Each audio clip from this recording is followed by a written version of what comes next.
All right, now I'm live on YouTube and I'm also live on Twitter. Appreciate all the archive views I've been getting on YouTube, by the way, and all the new subs and all the new followers on Twitter. And Ugas plus 400. I show receipts, and if you go to that Twitter handle below at Calix Boxing 2, you'll see the receipts of Ugas plus 400. I love that bet today, undervalued. I'll get into that more in a minute. I open up every broadcast just talking about how grateful I am, grateful to be alive, grateful that God woke me up this morning, and I'm grateful to the boxing guys on this beautiful Saturday as well. I'm grateful that they're giving us a unification fight, a meaningful fight at 147. A meaningful fight that's going to take us in a direction where, and saludos, Jesus M. Saludos, my guy, OJ22. Appreciate the support, my friend. Chicano Prophet also in the building. Y'all make sure to hit that like button as y'all come in. And if y'all haven't hit the sub button as well, please do that. But just thankfulness, gratefulness, and we often talk about the problems in boxing, but we also have to highlight the good things that come with it, and plenty of good things coming with this Saturday of boxing. Unification fight. The great thing about unification fights is when it happens, they're using the four belt system properly. The four belt system, if the four belt holders are legitimate belt holders, it should take us in the direction of having one champion in the sport of boxing. And we're getting more of that. We're getting more of them, the boxing managers, promoters, the fighters, the A-side fighters using this system, and more fighters wanting to become undisputed. It comes with a different tag, right? And I appreciate this very much by OJ22. Appreciate this very much. I often say, man, I say it all the time, actually. I'm humbled that anybody would want to watch me talk about boxing. Whether it's 5 people on here or 500 watching, I'm going to give you the same content. So I definitely appreciate that, man. Definitely. When we talk about this Saturday, another thing that's beautiful about this Saturday and that I'm grateful for, and we highlighted it earlier in the week. We've highlighted pretty much everything on this channel except Spence versus Ugas and my official thoughts of what's coming, what I think is coming tonight. But half of this division, half of the top 10 in this division are active today. My guy G Funky often talks about how the welterweight division has been a dumpster juice division, and he's mostly correct. Talent-rich division that of guys who have, for the most part, avoided each other. And it's unfortunate it's sandwiched in between two divisions, 140 and 154, that have given us meaningful fights. 140 has given us undisputed champions, 2 of them, and then 154 is on the way of doing that next month. 147, it looks like, is taking that cue and headed in the direction of undisputed. It looks more and more likely that's going to happen. When I hear Errol Spence yesterday, this is the most outward he's talked about it. This is the most vocal he's been about undisputed yesterday, leading up to this week. I want to win this fight, and I want to fight Terrence Crawford next, and I want to be undisputed. It's good to hear that. So it gives me the thought that Al Haim is not going to get in the way of this now, and it's going to be Errol Spence versus Terrence Crawford if Errol Spence gets past Ugas. And I say if with that tone, with that urgency, because it looks to me like not only is Ugas undervalued by Vegas, by a lot of boxing pundits, but he's also being undervalued and looked past by the Spence team. When I hear them speak so outwardly about the next fight and Terrence Crawford coming up next, it makes me think that this is a trap fight for them. And more on that in a minute as well. But I'm thankful that we're getting not only Spence versus Ugas, but you can also get good boxing today if you're not ordering the pay-per-view, which I am ordering the pay-per-view. But if you're not, you still get Butayev versus Stanionis.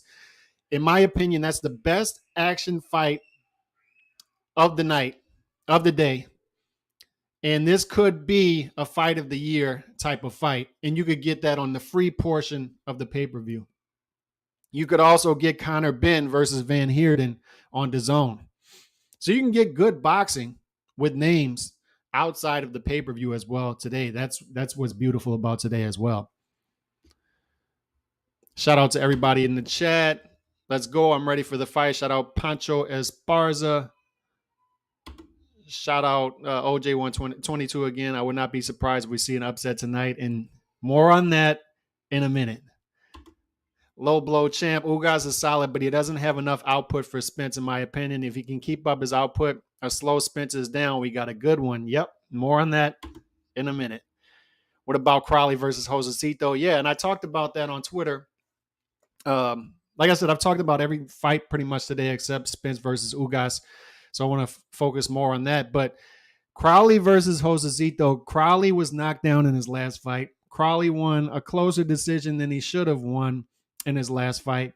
And Josecito is not, he's not coming in here. I'm watching Josecito at the weigh-in. I'm watching Josecito in his interviews. He's not coming here to lay down. Josecito does not agree with the narrative that he's going to be what Gamboa it may be to Isak Cruz, like an aging fighter, a guy that they're just going to put on this guy's resume leading up to bigger fights. Josecito does not agree with that. So Josecito sitting at plus 350 is another fight I've been looking at. I haven't pulled the trigger on that yet, but that could happen. And if I do, I'll show receipts on that on Twitter as well. But don't sleep on Crowley versus Josecito. And Crowley is a guy who is right around 9 or 10 in most of the divisional rankings you see. So Josecito will be a good step up for him. If he wins the fight, he stays right around between 8 and 10 on his way to a bigger fight. So this is a big fight for this guy. But he's a guy with not much power. He's a guy who can be countered. He's a guy who is a pattern fighter. So we'll see if Josecito can do all those things. But Crowley's still a good fighter, athletic fighter. He has earned that 9 to 10 ranking. Let's see if he can keep it up. But that's a sleeper fight as well. That's what I'm saying, man. Like today, you're getting bang for your buck. If you order this pay-per-view, you're getting good fights outside of the pay-per-view, and then you're getting good fights on the pay-per-view as well. It's a solid pay-per-view. It just is. And I'm anti-pay-per-view, but I'm paying for it. I've been vocal. I've been transparent that anything outside of Canelo, I don't really view as a pay-per-view, but they did a good job of putting this pay-per-view together. And the fact that Errol Spence is outwardly now saying that if he wins this fight, he wants Terrence Crawford. I like the direction we're heading with this. This is pay-per-view worthy. I do believe that as well. About to drop a parlay on Josecito and Ugas $5, but it could totally happen. And that's the thing too, is when I tell people to bet, I always tell people to bet on money, and you should never bet money that if you lose, you're going to sweat it after. I put 50 down on Ugas plus 400. More on that in a minute. But if I lose that 50, I'm not going to worry about it. But there's value there. You look for value. And there's not much value in parlays for the most part, but if you like the odds, if you see value in Josecito versus Ugas and you only want to throw $5 in, look at the payoff you get for the $5. And you're not going to sweat that $5 after. So it's a good parlay if you like both guys, if you see value there. And I see a lot of value in Ugas plus 400. And let's get into that. What do I like about Ugas? Why am I higher on Ugas than other people? Because when I'm watching the narrative, the official narrative of Universal Boxing out there, the pundits, all of the polls, what I see people saying when I go on YouTube videos and look at predictions is it's almost universal. Spence is going to win the fight, but it's going to be a closer fight than we think. And Ugas is going to have moments. Like this is going to be a close fight. And we worry about the judges. Those are the official narratives I'm getting. And all that's fair. You see a lot of people hedging their prediction. It's fair because that's what I see too is a close fight. Could go either way, Ugas. But when you see Vegas odds have this guy as plus 400, that doesn't add up, right? When you see hardcore boxing fans and pundits saying that Ugas is a live dog isn't plus 400. A live dog is plus 150, plus 200, plus 225. Ugas is plus 400. So I brought this point up on Twitter yesterday, and some of you may have seen it, some may have not, is you have guys that no matter what they do in previous fights, they're criminally underrated, undervalued by Vegas repeatedly. And my guy, Carl Froch, was one of those guys. 12-fight run, he goes 10-2. He's the underdog in 8 of those fights. So the correction from Vegas never came. Underdog, underdog, underdog, underdog. Win, win, win, win. Even the losses were close losses, except for the Ward fight, which the scorecards were close, but I thought Ward clearly won the fight. But underdog, underdog. Ugas is the same. You would think that Ugas would be getting a little more respect in this fight after the Pacquiao fight, where he was plus 400 range. And he clearly beats Pacquiao. Many people in the boxing world feel like he beat, more than not, feel like he beat Porter. So more than not of the boxing world feels like this guy is on a 13-fight run where he's 13-0, where he beat guys like Porter on their scorecards anyway, and Pacquiao. And yet he's still sitting here at plus 400 against Spence. So that tells you that this guy's undervalued, but also that they think highly of Spence. So let's look at that. Maybe Vegas is looking at 2017, 2018, 2019 Spence. Then you have the Ferrari crash. Then you have the eye injury. And you have a guy sitting here who has fought once since September 2019. That's a lot of inactivity. Once since September 2019. And he hasn't fought in 16 months. Question marks. Once you have injuries, inactivity, etc., you have question marks. And when I see a guy like Ugas, what do I know about Ugas? I know what Ugas is going to show up tonight. And just to answer this question right here, betting is legal in Louisiana, so I use Caesars. So before that, I used Just Bet, but now I use Caesars since it is now legal in Louisiana. So I'm on the Caesars app. The draw can be in play. Those odds, too, are always great. And that's plus 1,800 right now. And if you like Ugas by decision, you can maximize it even more. It's a plus 600. If you like Ugas for a stoppage, if you think maybe he's going to get to the eye and there's going to be a stoppage, plus 1,200.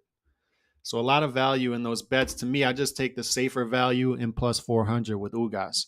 Lopez won't come to lay down, but he will get put down. Possibly. He lost to Darrell. Some people feel like Froch lost to Darrell. Some people didn't. I thought Froch won the fight close. I thought Froch lost the first Kessler fight. I thought that was a correct decision. Underdog's been live as ever the last couple of years. There's been many more upsets than usual. Here's another point, and I'm glad you put this comment out there. The reason, one of the theories is there's been more upsets is you have a lot of A-side fighters who have been pampered with a lot of money and they become part-time fighters. So when you're not sharpening your steel, when you're fighting once a year, you're going to be more prone to upsets. And that's what I'm saying with Errol Spence when we talk about activity. When you have a guy who this is only going to be a second fight since September of 2019, we're almost talking about 3 years. So when you have a guy who's fought, this is going to be a second fight in 3 years, he's going to be more prone to the upset. And I don't know if Vegas is pricing that in here. I think Vegas is more assuming that this guy is going to be 2018, 2019 Spence. Maybe he's having a good training camp. Because remember, Vegas has eyes everywhere. Vegas has eyes in Spence's camp. Vegas has eyes in Ugas's camp. So they likely have people coming back to him saying, this guy Spence looks good in camp.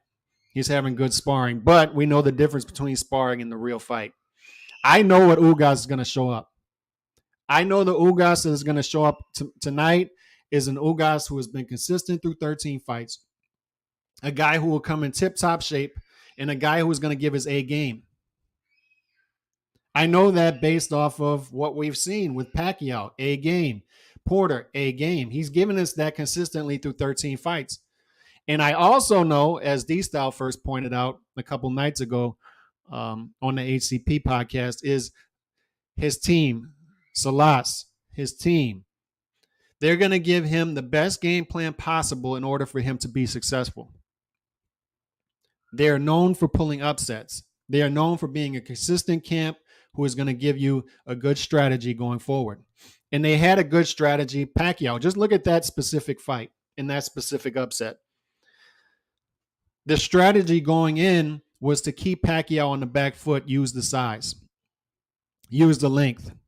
And they did that. And Ugas never let his foot off the gas. He never let Pacquiao make any sort of adjustments, get anything going. He kept Pacquiao on the back foot throughout the fight, and he did that with output, output, output. From round 4, 5, 6 on, his output either stayed the same or it went up.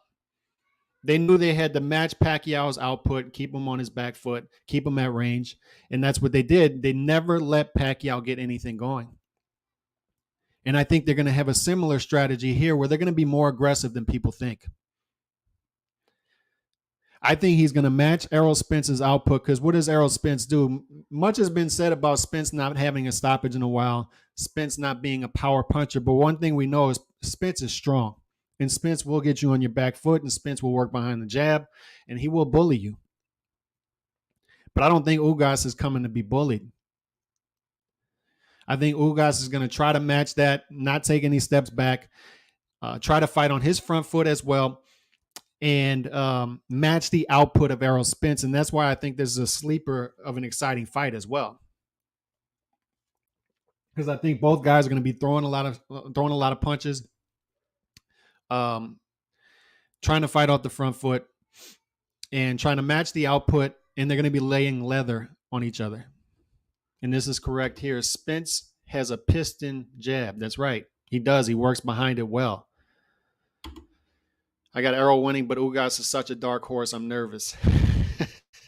And you should be if you're a Spence fight, because Ugas is the type of guy who should make you nervous. Consistency. A guy who has proven now that he can fight on the big stage. This is nothing. What he's going to see tonight is, as far as the big lights, the crowd, is nothing he hasn't seen. He didn't see against Pacquiao. You consider Ugas' age to be a factor. He's almost 36, and no one seems to mention it. And not only that, on top of that, Cuban fighters are known for lying about their age. But it would be more of a concern for me if he didn't just fight against Pacquiao and look good. So I don't consider Ugas' age to be a problem at all. In fact, I think Ugas has gotten better over time. So I think Ugas is right there in his prime. 3 years is no joke, and Spence hasn't been training long. I don't know what to think. That's what I'm saying. The reason we're seeing more upsets, I think, is because of the lack of activity of a lot of A-side fighters. And you have more B-side fighters who are more active because they have to fight their way in order to get that fight. So they're staying sharper, they're staying hungrier, and the A-side fighters are getting a little lazier maybe in nature, and they're more prone to upsets. Where can someone confidently and discreetly make bets? Asking for a friend. DMs are open. Thanks. And look, I'll openly say I used justbet.com in the past, but like I said, Louisiana has legalized it now, so I can legally bet online with the Caesars Sportsbook app. So it depends on where you're at. Some places it may not be legal, which I still don't understand. But there are websites out there. Just Bet is one of them that we've used and openly promoted in the past on some of our networks and websites. But I love Ugas plus 400. I just think there's so much value there. There's so much value there. To me, he should be sitting somewhere around plus 200. With Spence's inactivity, with Ugas being consistent, what we know of Ugas, they're going to come out with a good strategy. If Ugas loses this fight, it's going to be because Spence is the better fighter, period. It's going to be because Spence is more of 2018, 2019 Spence. If Spence loses this fight, it's going to be because he's not 2018, 2019 Spence. The car crash, the eye is more of a factor. But also, even if he is 2018, 2019 Spence, and he comes with a B-level fight, with a B-level performance, he could lose his fight. Ugas is the type of guy that is going to figure you out. If you're not going to show up, Ugas, there are just certain guys, man. Certain guys. Glenn Johnson was one of those guys, the Road Warrior. My guy, Carl Froch. People get tired of me talking about him, but he was one of those guys. Like, You didn't show up, he was going to figure you out because he was reliable. Ugas is a reliable fighter. You know what Ugas is going to show up. He's a reliable fighter. He's going to bring the lunch pail. He's going to carry out the strategy that is given to him in the training camp. He had a good training camp. I'm sure of it. I'm sure. You often hear fighters say, oh, I had a great training camp. With Ugas, you believe it because of what we've seen in the past. So you know what Ugas is going to show up.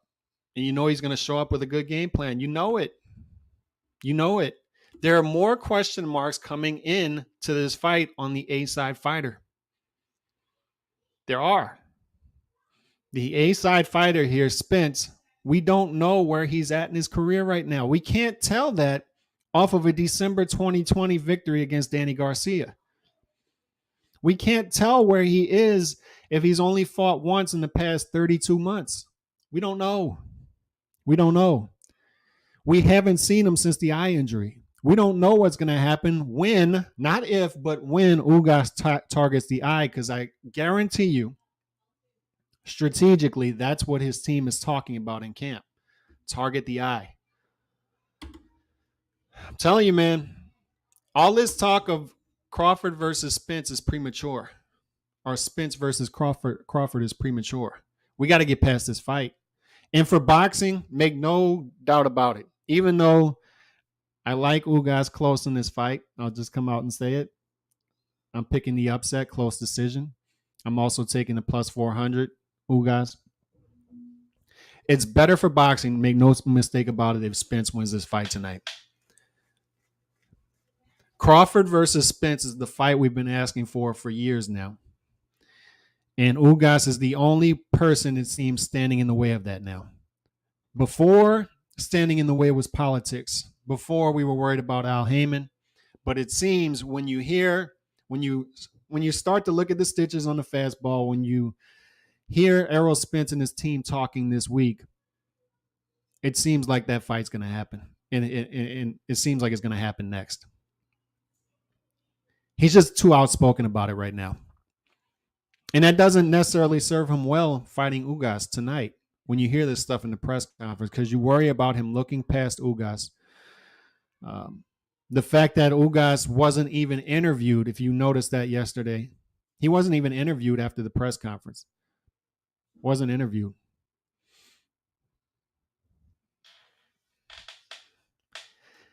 Trap fight. I worry for Spence.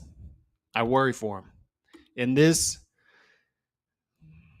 we're this close to getting the fight that we've been wanting for years. This close. For all the marbles. And that's what makes it even more important. It's for undisputed. And for Crawford, history is on the line because he could be the first guy in the 4-belt era to do it in 2 different divisions. And he can beat possibly Canelo to the punch, because Canelo is close to doing it at 168, 175. Canelo's 2 fights away. He beats Bivol and then Beterbiev after he beats Joe Smith Jr. So Terrence Crawford could beat Canelo to the punch if this all happens. But he needs Spence to beat Ugas tonight. He has to have that happen. Well, actually, he doesn't, because if Ugas wins, he still could fight Ugas. So Crawford is looking at this tonight. He's sitting back and he's just going to watch it and do film study on both fighters.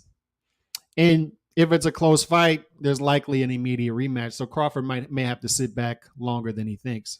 So you have to throw that monkey wrench in there as well. But if Spence easily dispatches of Ugas, or clearly, not easily, but clearly dispatches of Ugas tonight, then we've got ourselves the fight. Likely we have ourselves the fight that we've been waiting for years, for all the marbles. And one of the 1, 2, 3 top fights that could be made in boxing today. Let's get to some of these comments real quick. I had Caesars take a while to pay out, but they got more boxing action. They do. They got a ton of boxing action on their app. Ugas beat a political, busy, washed up, overtrained, last minute Manny. Possibly, but Ugas took that on short notice as well, just to push back on that a little bit. But there's no question, man. Like, there's no question. You're not going to have any arguments from me, especially as a Pacquiao fan, that Pacquiao beats Ugas clearly. If Pacquiao is closer to his prime. There's no doubt about that. He beat a washed Pacquiao. Like, he beat an older Pacquiao, but we didn't know that going in. You got to remember, Pacquiao was a huge 4-1 favorite going into that fight. And Ugas, like I said, he continues to be undervalued as a fighter. Bovada, Bet US, Bet, yeah, all those are good. All those are good websites to use, are apps to use.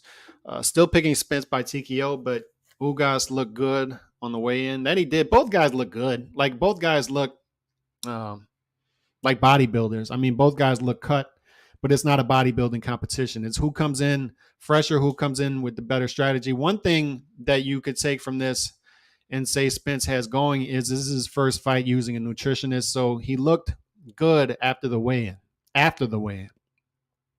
He mentioned that he's often been dry after the fight, irritable. He wasn't that yesterday. He said he's got the nutritionist. He felt fresh after the weigh-in. He didn't look too dry, and that's good. That's good for him, man. Like, that's one thing Spence has going new for him in this fight. So you got to take that into consideration as well. Let's see, Nando in the building as always. Let's see, like Bovada. Yeah, Bovada's good. But I'm just used to just bet from the past. I see Spence having trouble. I think he's a little overrated. Yeah, he could be. He could be. We just don't know. That's the point. We don't know what Spence we're getting tonight. We know what Ugas we're going to get tonight. We don't know what Spence we're going to get tonight. That's the big question mark. The A side has several question marks coming in. And that's what you're worried about for Spence, because if he's not that Spence that we're accustomed to, Ugas is going to find it out. That's the special thing about tonight is we've been asking these questions about Spence for 3 years now, 2-3 years. Ugas is the perfect guy to answer these questions for us because he's consistent. We know what we're going to get, and he's a good fighter. He's a good, solid fighter.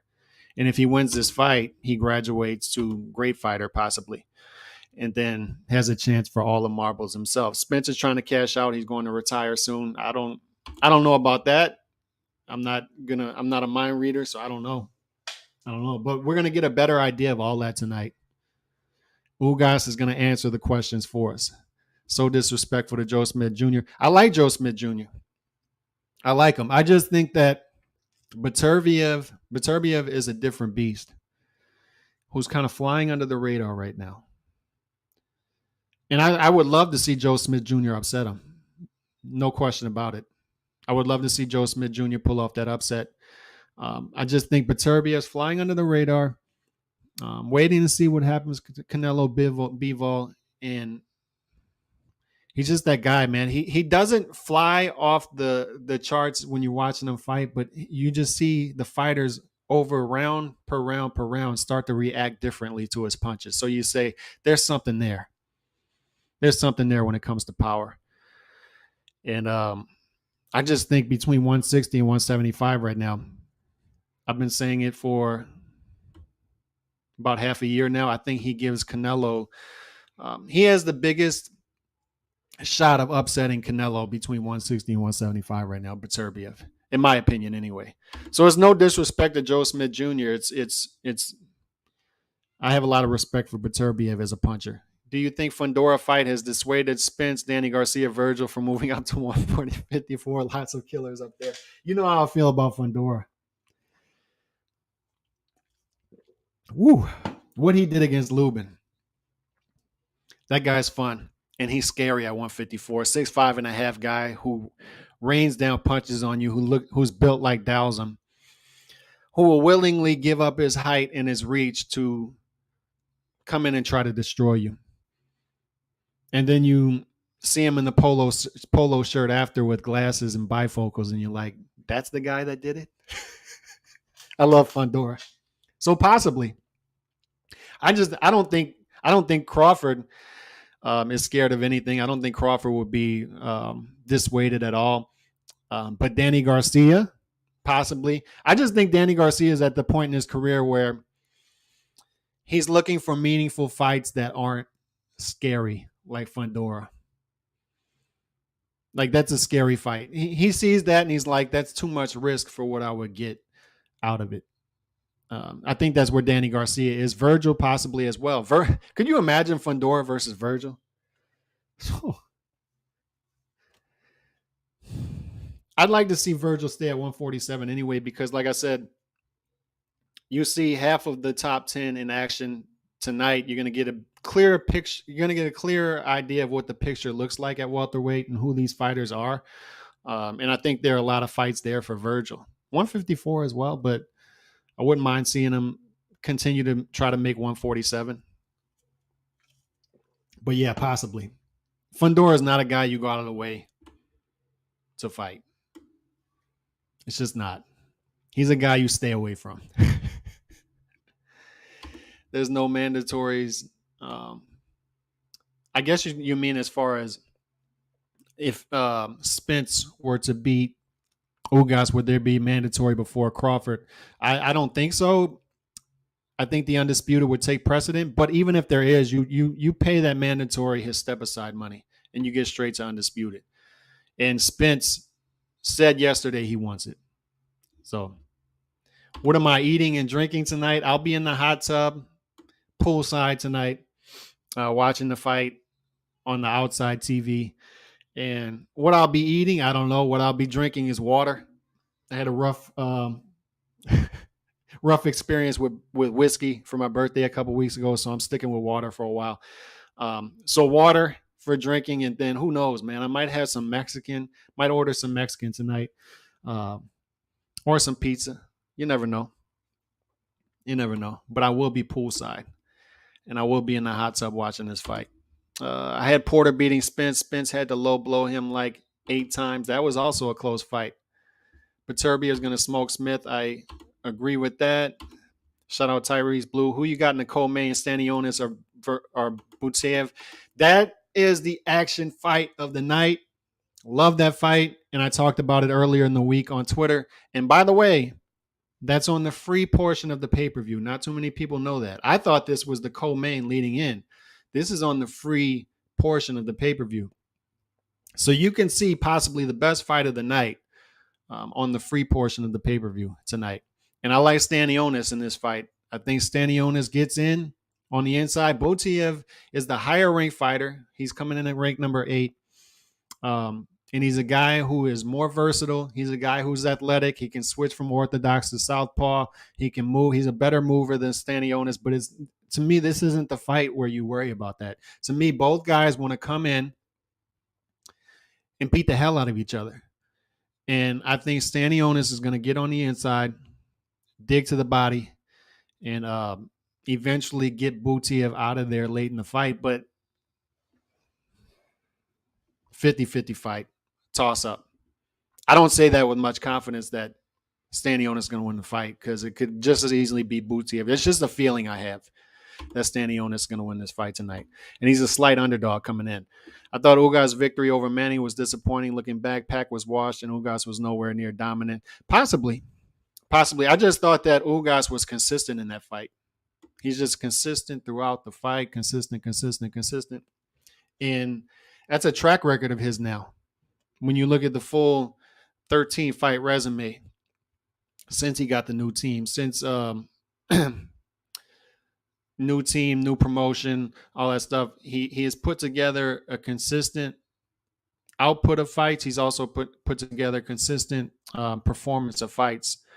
So I know what Ugas I'm going to get. And so you say if Ugas isn't undervalued here, if he is plus 400, if Spence comes anywhere close to who we think Spence is, then Spence should win this fight. So we'll see. Phone booth inferno. That's a good way to explain Stanionis versus Butsev. Phone booth inferno. They will be fighting in the phone booth. Joe Smith Jr. replies back on Instagram, good guy. I like that guy. Now, I wish the best for him. I hope he beats Beterbiev. I do. Just don't see it happening. Virgil will calm down Fundora. I'd love to see it. I would love to see that fight. He wants the Crawford fight now because everybody already called him out on his BS. I agree. When you put the pressure on him, when Crawford is putting the pressure on him, and Crawford now has him cornered after the Porter fight, big victory for Crawford. And when the boxing public is screaming for the fight, you're cornered now. And I think Spence is in that zone where he knows after this fight what he has to do. Get yourself a couple ladies there and got a great fight party. The one thing about my fight parties is I'm the only one. I refuse to invite anybody over. I like watching boxing by myself. I just do. I like watching boxing by myself. I don't want anybody in my ears. I want to be there with my pen and paper, taking notes, and I'm a nerd, man. And scoring the fight, I don't want anybody. I don't like watching boxing. Even with hardcore boxing fans, it's hard for me. I don't like watching boxing with people. Just don't. Like Tony Montana in the hot tub TV. Where is the portion of the undercard? It is. It's on Showtime YouTube, I believe. That's what I saw anyway. I'm sure you can get it on the Showtime app, I would think, but it's on YouTube as well. Yeah, that's right. I see some Pelicans snuck in that playoffs. If I was in town next Friday, I'd go to the that playoff game and see them get beat up by the Suns. But shout out to everybody, man. I appreciate y'all, and I'll be back on here tonight at some point, probably after the fight. I'm probably not going to go live because, like I said, I want to just enjoy the fight. But after the fight, I will be live and talking about all the results. God bless. I'm out. Y'all have a great Saturday.